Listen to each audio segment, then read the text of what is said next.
Hello दोस्तों, प्रतिमा GS academy पे आप सभी का स्वागत है। दोस्तों, आज निबंध का दूसरा दिन है। हम चर्चा करें उसके पहले आप लोग लाइक करें, शेयर करें और जिन दोस्तों ने अभी तक हमारे चैनल को सब्सक्राइब नहीं किया है वो सब्सक्राइब कर लें। तो ये कि निबंध में उत्तर प्रदेश पीसीएस निबंध 3 खंडों में है और प्रत्येक खंड के 3-3 भाग हैं। पहले खंड में साहित्य और संस्कृति है, सामाजिक क्षेत्र हैं, राजनीतिक क्षेत्र हैं। प्रत्येक खंड में 3 निबंध आते हैं। प्रत्येक खंड से एक एक निबंध करना अनिवार्य होता है। अब उसमें से आप कोई भी चुन सकते हैं। दूसरे खंड में है विज्ञान, पर्यावरण और प्रौद्योगिकी है, आर्थिक क्षेत्र है, कृषि, उद्योग एवं व्यापार है। खंड ग में राष्ट्रीय और अंतर्राष्ट्रीय घटनाक्रम हैं, प्राकृतिक आपदाएं, भूस्खलन, भूकंप, बाढ़, सूखा आदि से संबंधित हैं और राष्ट्रीय विकास योजनाएं एवं परियोजना है। तो ये 3 खंड हैं। 3 खंडों के अलग अलग 3-3 भाग हैं। आज हम दूसरा टॉपिक लेकर के आए हैं जो कि पीसीएस जे 2022 यानी जो 24 मई 2023 को एग्ज़ाम हुआ था, अभी एकदम लेटेस्ट, उसमें निबंध पूछा गया था कि दृश्य श्रव्य माध्यम और सामाजिक न्याय, इस पर निबंध लिखना था। तो अभी लेटेस्ट आया है, हो सकता है पीसीएस में देखने को फिर से मिल जाए मेंस में। शुरू करते हैं कि इसे यहाँ पे देखिए प्रश्न क्या कह रहा है कि दृश्य श्रव्य माध्यम और सामाजिक न्याय, मतलब दृश्य श्रव्य का मतलब होता है जो टेलीविज़न हुआ, सोशल मीडिया हुआ, मीडिया का माध्यम हुआ, मतलब जिसे हम देख सकते हैं, सुन सकते हैं, समझ सकते हैं। तो दृश्य श्रव्य माध्यम और सामाजिक न्याय। और यहाँ सामाजिक न्याय हमारे भारतीय संविधान के प्रस्तावना में कहा गया है, सामाजिक, आर्थिक और राजनीतिक न्याय की बात कही गई है, उसी में से एक सामाजिक न्याय है। यानी निबंध साफ साफ कह रहा है कि हमें आपसे जानना है कि किस तरह से सामाजिक न्याय में दृश्य श्रव्य माध्यम यानी टेलीविज़न, सोशल मीडिया या अन्य इंटरनेट का किस तरह से उपयोग हो करके जो सुसंगत रूप से सामाजिक न्याय की अवधारणा को परिपूर्ण बनाएगा, ये इसकी बात करता है। तो हम शुरू करते हैं। और हमें जहाँ तक उम्मीद है कि 2023 के पीसीएस मेंस के एग्ज़ाम में यह निबंध देखने को मिल सकता है, क्योंकि पीसीएस जे में आया हुआ निबंध है और ऐसा कई बार हुआ है कि यह पूर्वगामी कोई एग्ज़ाम हुआ है मेंस के पहले, तो उसके कोई ना कोई एक आध निबंध देखने को मिल गए हैं। शुरू करते हैं। आधुनिक समय में ज्ञान विज्ञान के क्षेत्र में व्यापक प्रगति हुई है। दृश्य श्रव्य माध्यमों का विकास विज्ञान की ही देन है, जिसने संचार तंत्र का एक बड़ा नेटवर्क तैयार किया है। संचार तंत्र सूचना प्रदान करने का एक बड़ा और सशक्त माध्यम है, जिससे समाज में चेतना का विकास हुआ है। यही चेतना अधिकार एवं कर्तव्यों का बोध कराती है। इसके कारण समाज में वंचित वर्गों में अपने अधिकारों के प्रति सजगता आई है तथा शासन और प्रशासन अपने दायित्वों के प्रति उन्मुख हुआ है। जैसे जैसे लोगों के अंदर जागरूकता आएगी, जाहिर सी बात है कि जब जिसको अपने अधिकार के बारे में जानकारी होगी वो अपना अधिकार को प्राप्त करने की कोशिश भी करेगा और उससे संबंधित जो पदाधिकारी हैं उनका दायित्व है कि उनके जो अधिकार हैं उसे सुनिश्चित करने में उनका सहयोग करें। आज दृश्य श्रव्य माध्यम सर्वाधिक लोकप्रिय है। जैसे मीडिया क्षेत्र के आंकड़े इस तथ्य की पुष्टि भी करते हैं। मनुष्य आज टेलीविज़न, सिनेमा घर, कंप्यूटर और स्मार्टफोन के माध्यम से दृश्य श्रव्य सामग्री का अपने दैनिक जीवन में व्यापकता के साथ प्रयोग कर रहा है। प्रभाव की दृष्टि से दृश्य श्रव्य सामग्री सबसे सशक्त मानी जाती है। यह संचार के अन्य साधनों में अधिक आकर्षक, उपयोगी व असरदार है। यह संचार के अन्य साधनों में अधिक आकर्षक, उपयोगी व असरदार है। इसके माध्यम से ही सामाजिक गतिशीलता में वृद्धि हुई है तथा सामाजिक न्याय को बल मिला है। सामाजिक न्याय का उद्देश्य राज्य के सभी नागरिकों को सामाजिक समानता उपलब्ध कराना है। व्यक्तिगत स्वतंत्रता समाज के प्रत्येक वर्ग के कल्याण के लिए आवश्यक है। व्यक्तिगत स्वतंत्रता समाज के प्रत्येक वर्ग के कल्याण के लिए आवश्यक है। पिछड़े समाज में आज लैंगिक, नस्लीय, जातिगत, आर्थिक भेदभाव व्याप्त है। इस भेदभावों से युक्त समाज आज विकास और समानता के लिए संघर्षशील है।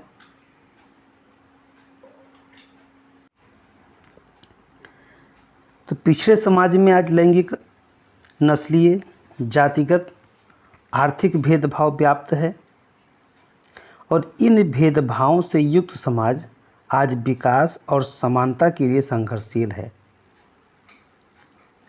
ऐसे में दृश्य श्रव्य माध्यम इसकी आवाज़ बन रहा है।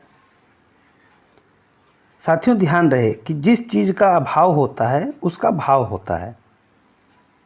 अगर आप कोई भी कार्य कर रहे हैं, यदि आपको मानसिक तनाव नहीं है, यदि आपको छोटे मोटे संघर्षों को नहीं झेलना है, तो आप उससे आगे बढ़कर कार्य करने की चेष्टा करते हैं।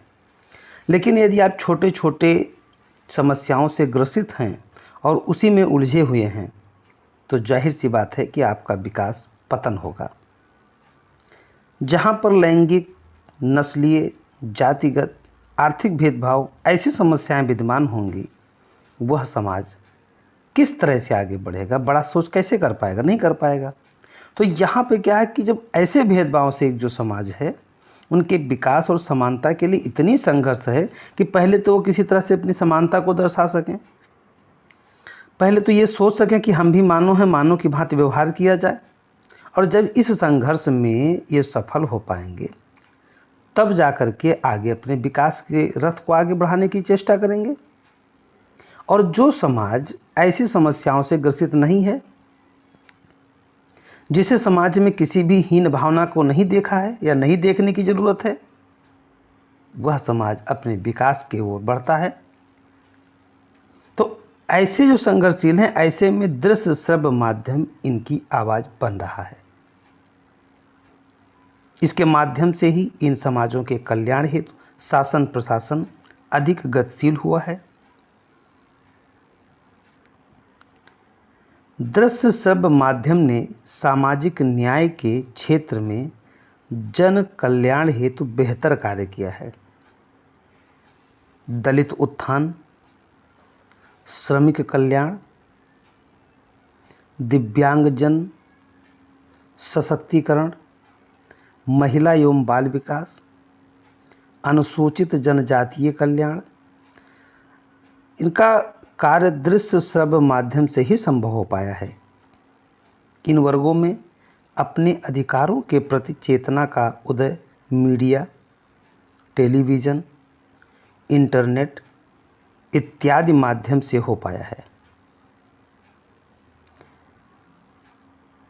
दृश्य श्रव्य माध्यम ज्ञान तथा शिक्षा का एक माध्यम है। आज ऑनलाइन शिक्षा का युग है। वंचित वर्गों, दिव्यांगों, अनुसूचित जातियों तथा जनजातियों में शिक्षा का एक बड़ा माध्यम इंटरनेट तथा टेलीविज़न बन रहा है। सुदूरवर्ती क्षेत्रों में दृश्य श्रव्य माध्यम शैक्षिक उन्नति का एक सशक्त माध्यम बना है।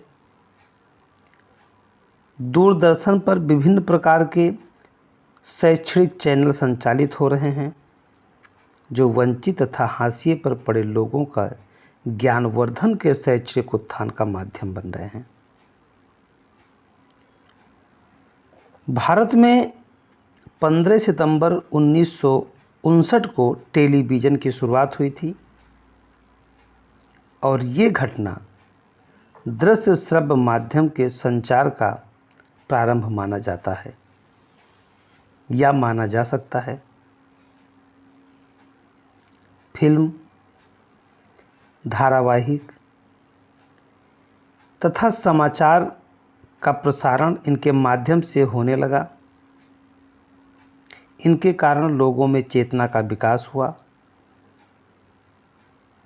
ये अपने अधिकारों के मांग करने लगे, जैसे महिलाएं, दलित, दिव्यांगजन तथा जनजातीय क्षेत्रों से लोगों द्वारा अपने अधिकारों की मांग की जाने लगी और इसका परिणाम ये हुआ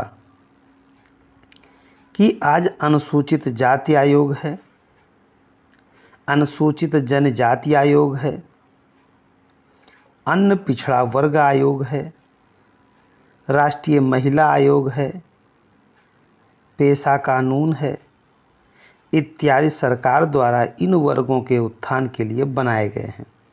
यहाँ पर मैंने केवल 2 ही 3 पॉइंट मेंशन किया है, लेकिन यदि आप अनुसूचित जाति आयोग, अनुसूचित जनजाति आयोग या महिला आयोग के साथ इनके अगर आप कुछ अनुच्छेद को भी मेंशन करना चाहते हैं तो कोई एतराज़ नहीं होगा, कर सकते हैं, यहाँ पे कर सकते हैं। फिलहाल शब्द सीमा को ध्यान में रखते हुए मैंने लिखा है। इसमें से यदि आपको 60% भी समझ आ जाएगी तो ऐसे टॉपिक पे आप निबंध लिख डालेंगे, क्योंकि मैं जानबूझ करके 200-300 शब्द ज़्यादा बढ़ा के लिखा हुई हूँ। भारतीय संविधान की प्रस्तावना में जिन न्यायों की बात कही गई है, सामाजिक न्याय उन्हीं में से एक है। एक कल्याणकारी राज्य का दायित्व होता है कि वह जनता के उत्थान के लिए प्रयास करे और यह प्रयास मुख्यतः उन पर केंद्रित होना चाहिए जो लंबे समय से सामाजिक न्याय की अवधारणा से अछूते रह गए हैं। इन वर्गों में शिक्षा, ज्ञान, कौशल, सामाजिक चेतना, स्वास्थ्य, रोजगार इत्यादि पर विशेष ध्यान दिए जाने की आवश्यकता है। इस क्षेत्र में विभिन्न सरकारी तंत्र तथा संचार माध्यम कार्य कर रहे हैं,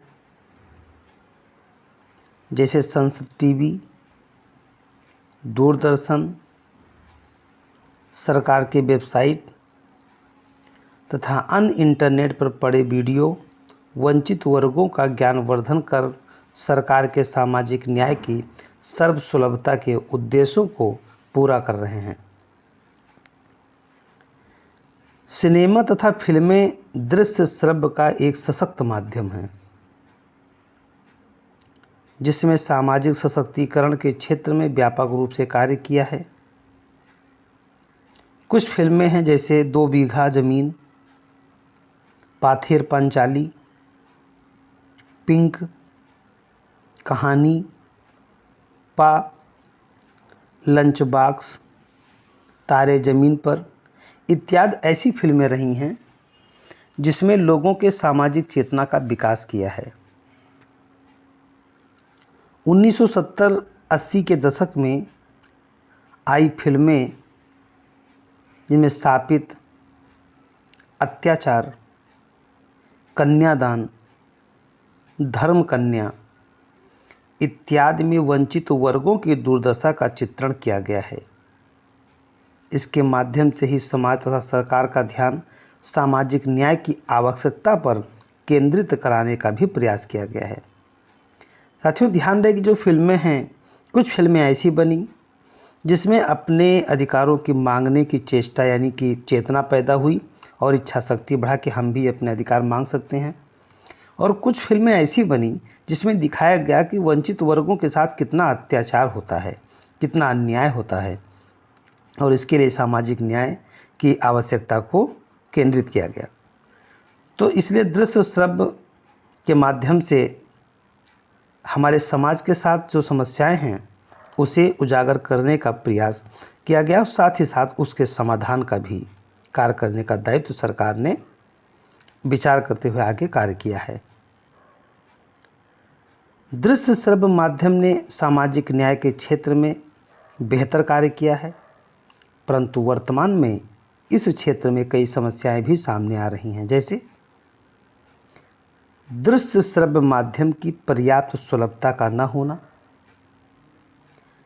इंटरनेट का सीमित प्रसार होना, महंगे दृश्य श्रव्य यंत्र। अब जैसे कई बार ऐसा है कि जो ग्रामीण क्षेत्र हैं, अब दूरदर्शन पे शैक्षिक चैनल बहुत आते हैं, लेकिन जिसके पास टीवी होगा, एलईडी होगा या अन्य प्रकार के संसाधन होंगे जहाँ पर वो ऐसी सुविधा का लाभ ले सकें, तभी तो देख पाएंगे। और जो गरीब व्यक्ति जिसकी आजीविका केवल खाने और कमाने में चला जाता है, वो इसका लाभ कैसे ले पाएगा? तो इसके लिए कुछ चुनौतियाँ भी हैं। ऐसा भी नहीं है कि कोई भी साधारण टीवी भी कम से कम 2,500-3,000-4 हज़ार का आता ही है। तो सबके लिए या इंटरनेट इतना महंगा है, सबके लिए सुलभ नहीं है। भ्रामक तथा विशेषपूर्ण सामग्री इत्यादि, यदि इन समस्याओं और चुनौतियों का समाधान कर लिया जाता है तो सामाजिक न्याय की अवधारणा को धरातल पर देखा जा सकता है। जिस तरह का सरकार ने कार्य किया है, जिस तरह से दृश्य श्रव्य माध्यम से लोगों में या ऑनलाइन माध्यम से लोगों में शिक्षा का व्यवस्था का प्रसार करने का सरकार ने दायित्व निभाया है, यदि कुछ जो चुनौतियां हैं वो समाधान हो जाती हैं तो जो हमारे संविधान की प्रस्तावना में सामाजिक न्याय की बात कही गई है उसे हम सफल होते देखेंगे। निष्कर्षतः यह कहा जा सकता है कि सामाजिक न्याय एक आवश्यकता है। इसके माध्यम से ही सभी का कल्याण तथा उत्थान संभव है।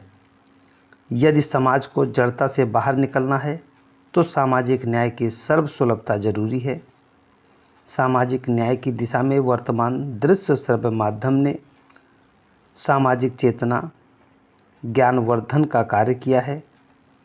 यदि इन दृश्य श्रव्य माध्यमों का सर्वसुलभीकरण कर क्षेत्र में आने वाली समस्याओं का समाधान कर लिया जाता है तो निश्चित ही सामाजिक न्याय की अवधारणा को बल मिलेगा और एक सर्वसमावेशी कल्याणकारी समाज